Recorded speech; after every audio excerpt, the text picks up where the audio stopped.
नमस्कार, आकाश न्यूजमध्ये आपल्या सर्वांचे स्वागत आहे। लाखांदूर तालुक्यातील धक्कादायक घटना, डिझेल बॅरलचा स्फोट, 2 दुचाकींसह संसार जळून खाक। लाखांदूर तालुक्यातील नांदेड येथे एका क्षुल्लक निष्काळजीपणाचा भयंकर परिणाम समोर आला असून लागलेल्या आगीत एका कुटुंबाची अक्षरशः होत्याचे नव्हते झाले आहे। घरातील अन्नधान्यासह 2 मोटरसायकल, फ्रीज, एसी यासह शेतातील साठा जळून खाक झाल्याने बावनकर कुटुंबांचे लाखो रुपयांचे नुकसान झाले आहे।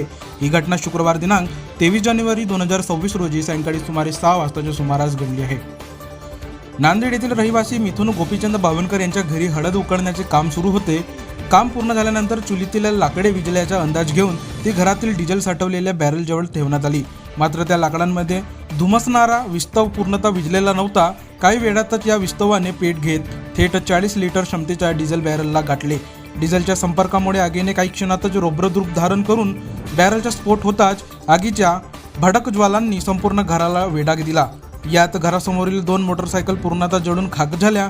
तसेच घरातील फ्रीज, एसी, वर्षभराची पोटाची बेगमी, शेतातील साठा, कपडे, भांडी आणि महत्त्वाची कागदपत्रे यांचा कोळसा झाला आहे। आगीचा तांडव पाहता संपूर्ण गाव बावनकर कुटुंबाच्या मदतीला धावून आले। ग्रामस्थांनी पाण्याचा मारा करत अथक प्रयत्नांनी आग आटोक्यात आणली। सुदैवाने या घटनेत कोणतीही जीवितहानी झाली नाही। मात्र या आगीत बावनकर कुटुंब पूर्णतः उघड्यावर आले आहे। घटनेची माहिती मिळताच लाखांदूर पोलिसांनी घटनास्थळी धाव घेऊन पंचनामा करत परिस्थितीची पाहणी केली।